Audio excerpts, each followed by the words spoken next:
आज हमारे साथ मौजूद हैं Bayer green India private limited के डायरेक्टर श्री डीपी मिश्रा जी, जिनका पूरा नाम श्री दुर्गा प्रसाद मिश्रा जी है, जिन्होंने एक बहुत बड़ा प्रोजेक्ट स्टार्ट किया है केंद्र सरकार और राज्य सरकार की सहमति से या उनके इन्वॉल्वेशन से। तो हम लोगों ने अपने साथ आज बुलाया है एक वार्तालाप करने के लिए कि जानना चाहेंगे कि ये किस तरीके का प्रोजेक्ट है और इसमें हमारे देश का, हमारे युवाओं का और हमारे यहाँ के किसानों के लिए किस तरीके की अपॉर्चुनिटी हो सकती है, किस तरीके से उनका बेनिफिट हो सकता है, समाज के लिए कितना उपयोगी हो सकता है, ये जानने के लिए हम आज बातचीत करेंगे श्री मिश्रा जी के साथ। तो मिश्रा सर, आपका हमारे साथ हमारे यहाँ आने पे आपका स्वागत है। नमस्कार। सर बताएं कि ये किस तरीके का प्रोजेक्ट है और ये हमारे समाज के लिए कितना उपयोगी है, हमारे किसानों के लिए कितना उपयोगी है, क्या इसमें जो हमारे यहाँ के पढ़े लिखे बेरोजगार हैं उनके लिए ये कितना बेनिफिशियरी हो सकता है, तो कृपया बताएं। तिवारी जी धन्यवाद। प्रोग्राम क्या है, केंद्र सरकार का है जी। और ये अपने माननीय प्रधानमंत्री की दूरदर्शिता का परिणाम है, जो देश को विकसित राष्ट्र बनाने की दिशा में तेजी से अग्रसर कर रहे हैं। तो अभी क्या है, fertiliser sector, energy sector, power sector में हम लोगों को कोयला भी इंपोर्ट करना पड़ता है, LNG, CNG, पेट्रोलियम, ढेर सारी एनर्जी सेक्टर में इंपोर्ट की डिपेंडेंसी है, तो उसका एक्सपेंडिचर भी आता है, इंपोर्ट बिल भी आता है। तो इन सब चीज़ों से छुट्टी पाने के लिए, आत्मनिर्भर भारत बनाने के लिए केंद्र सरकार ने ग्रीन हाइड्रोजन मिशन लॉन्च किया है। ग्रीन हाइड्रोजन मिशन जी। हाइड्रोजन क्या है, फ्यूचर का फ्यूल भी है जी, और फर्टिलाइजर सेक्टर का प्रिकर्सर है। फर्टिलाइजर सेक्टर में भी जो है अभी जो हाइड्रोजन प्रोड्यूस हो रही है, उसका 90% कंजम्पशन जो है वो फर्टिलाइजर सेक्टर में है। फ्यूल मार्केट, ट्रांसपोर्टेशन में अभी नहीं है। तो प्रोग्राम तो शुरुआत जो है केंद्र सरकार का है और अपने यशस्वी मुख्यमंत्री माननीय योगी जी, इन्होंने केंद्र सरकार से भी एक कदम और आगे बढ़ते हुए यूपी को इंडिया में नंबर 1 बनाना है इस डोमेन में। कि अब इनका स्टेट गवर्नमेंट का टारगेट है 2030 तक हम यूपी के सारे फर्टिलाइजर को ग्रीन फर्टिलाइजर में कन्वर्ट कर देंगे। जिसमें टोटल लगभग 1.5 से 2.25 लाख करोड़ का इन्वेस्टमेंट होने की एस्टिमेशन है। अच्छा, एक तो ये हो गया। दूसरा, अभी पिछले कोरोना काल में प्रदेश में हम लोगों ने एक्सपीरियंस किया है कि कैसे लोग दूसरे स्टेट्स में जाके नौकरी करते हैं, अपना रोजी रोजगार करते हैं। तो उसके लिए अपने होम डिस्ट्रिक्ट में या अपने ब्लॉक लेवल, तहसील लेवल पर लोकल एम्प्लॉयमेंट भी जनरेट हो, जिससे लोगों को माइग्रेशन न करना पड़े, अपने एरिया में ही लोग रोजगार पा सकें। ये भी एक सरकार का लक्ष्य है। तो इस लक्ष्य पूर्ति के लिए सरकारी मशीनरी तो बिल्कुल एक्टिवेटेड है, वो तो माननीय मुख्यमंत्री का बिल्कुल बहुत दबाव जो है बना हुआ है। आपके हिसाब से जो मुख्यमंत्री जी बहुत एक्टिव है इन सब मामलों? बिल्कुल बहुत एक्टिव है। ऐसा मुख्यमंत्री अभी प्रदेश में आया नहीं। आपकी मीटिंग हुई होगी? हमारी 3-4 मीटिंगें हुई हैं और हम लोग एक बार तो मेरे साथ ही हुई थी। हाँ। तो हम लोगों की बातें सुनते भी ध्यान से हैं और एक्शन तुरंत करते हैं। मतलब तो मैंने कोई हीला हवाली नहीं है मुख्यमंत्री जी के काम में। और जिला प्रशासन भी या जो भी डिपार्टमेंटल अधिकारी हैं, सब लोग फुल कोऑपरेशन में काम कर रहे हैं। अच्छा, अब वैसे तो इन प्रोजेक्टों के लिए सरकार लगभग 40% की सब्सिडी का प्रोविजन है, लेकिन 40% सब्सिडी क्या मतलब है? जो कैपिटल कास्ट है, जो इन्वेस्टमेंट हो रहा है, उस पर 40% की सब्सिडी का प्रोविजन है। लेकिन अभी पहले 5 प्रोजेक्टों को 45% की सब्सिडी का। अच्छा, जब प्रोजेक्ट उन्हीं का है, पैसा सारा वही लगा रहे हैं, या पैसा हम लोग लगाते हैं? नहीं नहीं, पैसा तो प्रोजेक्ट सारे प्राइवेट ओन्ड है, ओके। गवर्नमेंट का सब्सिडी सपोर्ट है, क्योंकि ये बिजनेस है अभी क्या है उतना ल्यूक्रेटिव नहीं है, बहुत हैवी इन्वेस्टमेंट का बिजनेस है और उतना प्रॉफिट नहीं है। अच्छा, क्या क्या कॉस्ट होगी एक प्रोजेक्ट की? अब हमारे इस प्रोजेक्ट की कास्ट जिसमें हम सालाना लगभग 3 लाख टन डीएपी का प्रोडक्शन करेंगे। 3 लाख टन डीएपी? जी डीएपी वही जो खाद हाँ, खेतों में डाली जाती जी जी खेतों में ओके। ठीक है। तो ये प्रोजेक्ट हमारा लगभग 4200 करोड़ का बनेगा। 4200 करोड़ का प्रोजेक्ट है ये? 4200 करोड़ का प्रोजेक्ट बनेगा। तो इतना इतना जो ये जो पूंजी है ये कैसे इकट्ठा करते हैं हम लोग? पूंजी इसमें जैसे ग्रीन फील्ड प्रोजेक्ट हैं तो 100% एफडीआई का परमिशन है, ऑटोमेटिक रूट में पैसा आता है, तो हमारे फॉरेन पार्टनर्स भी हैं और इंडियन लोग भी हैं, तो ऐसे मिलजुल करके फिर इंस्टीट्यूशनल फाइनेंस भी है। वो अच्छा, तो जैसे इसमें बड़े प्रोजेक्ट तो मल्टीपल बिल्कुल सोर्सेज अगर इसमें छोटे जो इन्वेस्टर हैं जैसे 5 लाख 10 लाख वाले, तो क्या वो भी अपनी सहभागिता इसमें दिखा सकते हैं? नहीं, बिल्कुल दिखा सकते हैं सहभागिता, तो आप आदमी लाख 2 लाख अच्छा, जो कोई 10 आदमी लाख चाहे। रुपए मान लीजिए निवेश करता है तो उसको कैसे क्या बेनिफिट मिलेगा, कैसे मिलेगा? अब 10 लाख रुपए पे अगर प्रेफरेंशियल स्टॉक में डालता है इंसान तो मान के चलिए एनुअल 20% का डिविडेंड हम दे देंगे। एनुअल 20%? और डिविडेंड इनकम टैक्स फ्री होती है तो टैक्स ओके। हाँ। तो ये हो गया। इक्विटी स्टॉक में अगर कोई डालता है तो इक्विटी में डिविडेंड तो नहीं मतलब मिल पाएगा रेगुलर बेसिस पे, वो तो जब कंपनी डिक्लेयर करेगी तब मिलता है, लेकिन उसका पैसे का ग्रोथ तेजी से होगा। हम एक्सपेक्ट करते हैं कि साल भर में 10 रुपए की एसेट 20 रुपए की हो जाएगी, साल भर में ही 4-5 साल में हो सकता है 50 रुपए की हो। मतलब आपका कहना ये है कि अगर कोई 10 लाख रुपए लगाता है तो हम उसको प्रेफरेंस शेयर होल्डर देंगे, और वो 20% का प्रॉफिट देंगे बनाएंगे और जो भी उसका डिविडेंड बनेगा वो क्वार्टरली पेमेंट करेंगे, ऐसा? क्वार्टरली। हाँ, एनुअल जो आएगा 20% आएगा, लेकिन पेमेंट हम क्वार्टरली करेंगे। तब तो अच्छा है। तब तो अब इसमें अच्छा तो भाई हम लोगों के लिए तो अच्छा है, अच्छा, हमारे इसमें इन्वेस्टर्स के इसमें लिए। जब कोई पैसा लगाएगा 10 लाख 20 लाख जो भी जिसके पास है तो उसको एक शेयर सर्टिफिकेट इशू होता होगा? सर्टिफिकेट तो होगा ही, शेयर कोई हम लोग अपने घर से तो देते नहीं, वो तो आरओसी से आता है, कंपनी रजिस्ट्रार से। तो इसकी ओपनिंग हो गई या फिर अभी होनी है? नहीं, प्रोजेक्ट तो चल रहा है काम, अभी लैंड डेवलपमेंट का काम चल रहा है। लैंड एक्विजिशन का लैंड एक्विजिशन हो गई है लगभग 2800 एकड़ तो ये कब तक कंप्लीट होगा? कंप्लीट तो अभी 18 महीने का हमने टाइम लाइन गवर्नमेंट को दिया हुआ है। 18 महीने? 18 महीने का आज से या वो कंप्लीट हुआ, कुछ टाइम निकला? नहीं, अभी पिछले हफ्ते से काम चल रहा है। पिछले हफ्ते, ओके। तो कोशिश करेंगे कि टाइम के अंदर ही हो जाए, महाराज जी को दिया गया कमिटमेंट है तो पूरा करना जरूरी है। अच्छा, मान लीजिए एक प्रोजेक्ट में कितने युवाओं को रोजगार दिया जा सकता है? रोजगार लगभग 1500-1600 लोगों का तो डायरेक्ट हो जाएगा, जो कंपनी सैलरी में में? यहाँ पेरोल पे आ जाएंगे, और 2-2.5 हजार लोगों का इनडायरेक्ट रोजगार भी सर्विस सेक्टर में जो एंसिलरी रोजगार भी 3-3.5 हजार टोटल। तब तो बहुत अच्छा है। हाँ, प्रोजेक्ट तो अच्छा है और रोजगार के अलावा अच्छा, सामाजिक रूप से क्या बेनिफिट है इसका? सामाजिक रूप से बेनिफिट ये है कि जैसे अभी हम कह रहे हैं 3 लाख टन हम डीएपी बनाने वाले हैं, तो डीएपी हमारे किसान यूज करते हैं और 70% पॉपुलेशन किसान है, तो उनको अगर 1300 रुपए की कोई चीज इस समय 1350 रुपए में किसानों को पड़ रही है और 1600 रुपए लगभग गवर्नमेंट सब्सिडी दे रही है। एक बोरी की कास्ट 2900 रुपए के आसपास है, तो अगर उनको 1300 की चीज 1000 में मिलने लगेगी तो किसानों के लिए अच्छा रहेगा।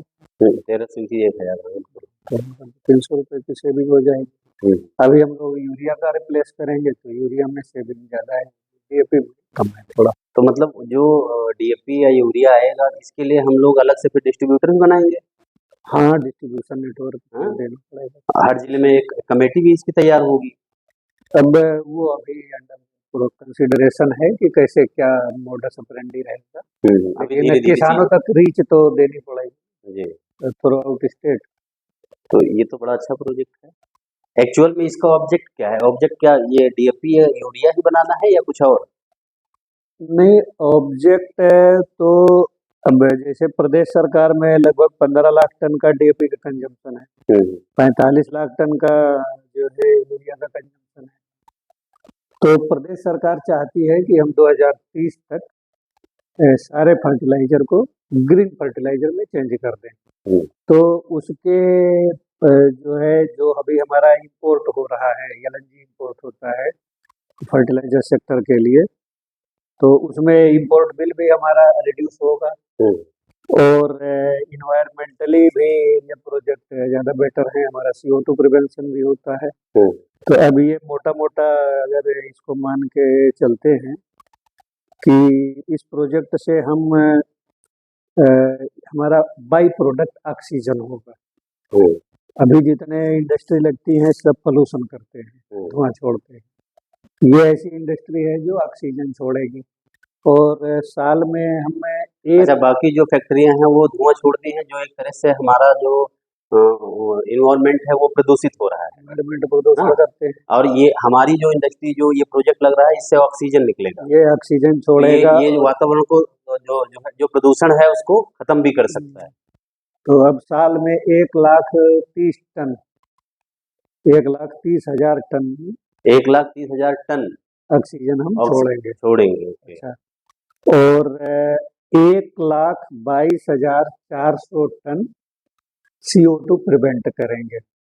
CO2 जैसे अभी क्या है हम लोग सोलर पावर से बना रहे हैं फर्टिलाइजर, तो अभी जो है और इफ़को बनाता है तो उनका कच्चा माल सीएनजी होता है, हुँ, वो सीएनजी को बर्न करते हैं या प्रोसेस करते हैं तो उससे CO2 निकलता है। हुँ, तो वो CO2 जो हम प्रिवेंट कर रहे हैं वो 1,22,400 टन है जी।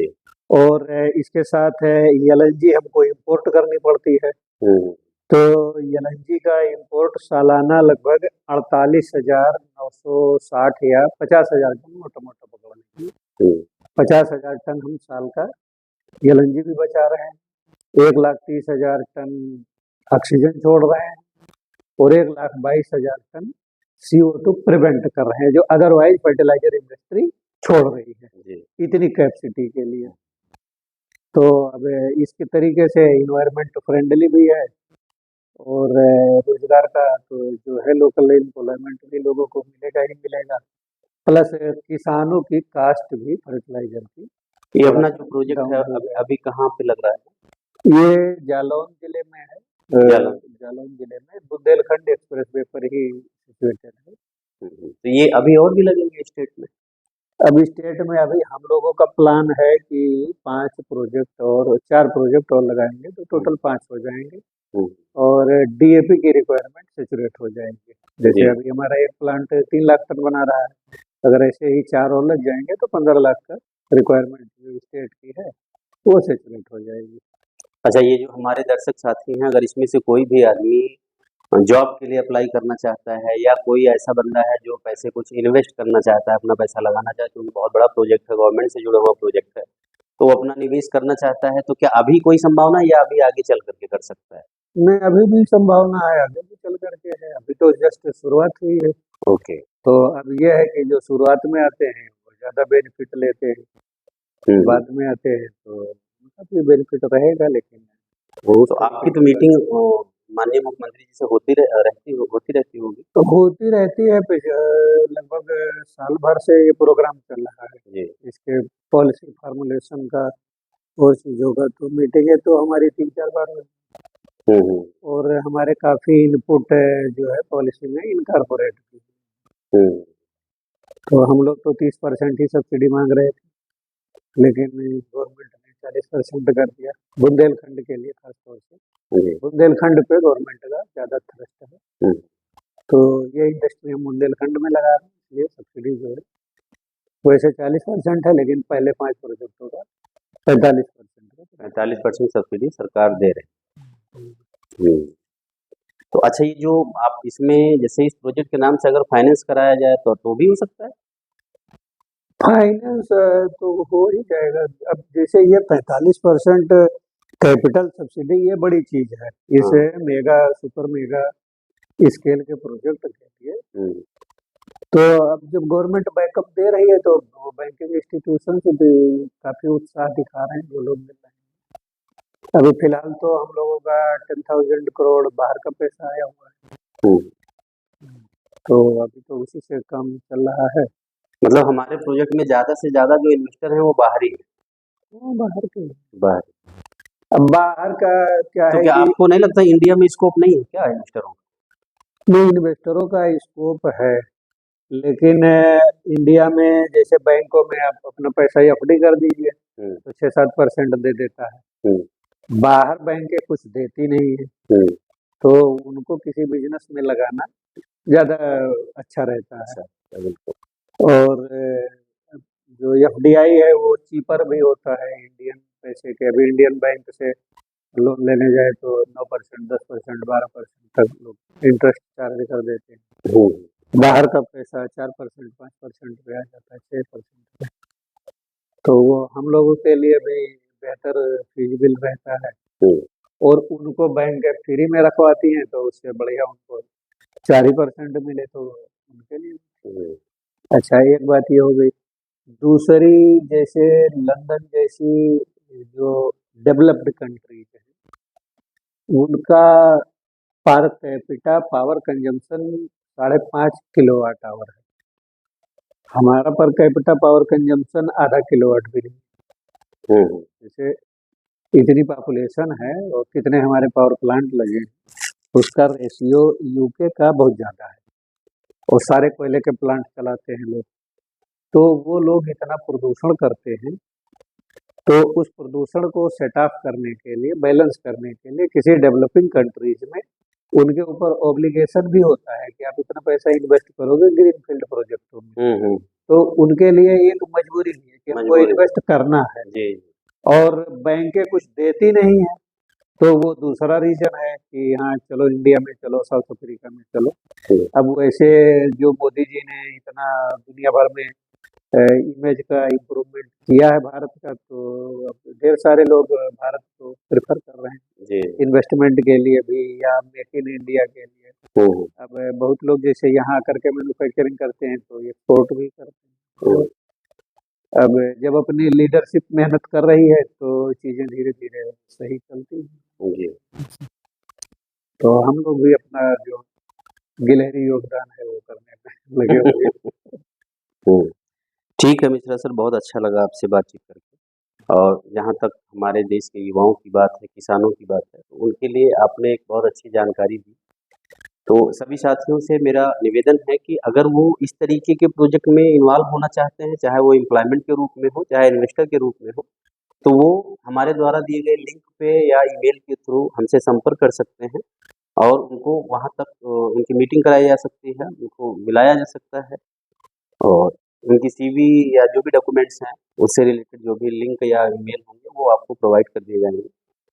तो यहीं पे मिश्रा जी अब हम अगली मीटिंग में प्रयास करेंगे कि आपको फिर बुलाएं और आपके पास अगर उचित समय मिलता है आपको तो एक बार ज़रूर मौका दें, क्योंकि ये जो आपने बताया ये है तो बहुत अच्छी चीज़ हमारे समाज के लिए, हमारे देश के लिए, लेकिन बहुत टेक्निकल पॉइंट है, ये बहुत जल्दी बहुत आसानी से समझ नहीं आएगा, क्योंकि यहाँ तो समझ में आया डीएपी क्या है, यूरिया क्या है। तो हमें लगता है कि हमें 1-2 मीटिंग 3 मीटिंग आपस में करने से क्या होगा ना कि लोगों को जागरूक होना चाहिए। इस तरीके के प्रोजेक्ट हैं जो लोग नहीं जान पाते। नहीं, अभी अवेयरनेस तो नहीं है उतनी। तो वैसे ये इंडिया का पहला प्रोजेक्ट मैंने इसीलिए आपको बुलाया ही है कि लोगों को, जैसे हमारे यहाँ अगर बड़ी बड़ी कोई अपॉर्चुनिटीज हैं या कुछ सोशली कुछ चल रहा है तो लोगों को जानकारी क्यों नहीं होती, लोग उसी दुनिया में मस्त है। तो टाइम निकलता जा रहा है और जो सोशली या आर्थिक रूप से मजबूत चीजें हैं जहाँ पे हम अपने टाइम का, अपने पैसे का निवेश करके या टाइम लगा करके हम अच्छी चीजें अर्न कर सकते हैं, चाहे वो सामाजिक रूप से हो चाहे आर्थिक रूप से, लेकिन हम अवेयर नहीं होते हैं तो ये सब प्रॉब्लम हमें फेस करनी पड़ती है। धन्यवाद हमारे साथ जुड़ने के लिए। फिर हम लोग किसी मीटिंग में बैठते हैं। नमस्कार।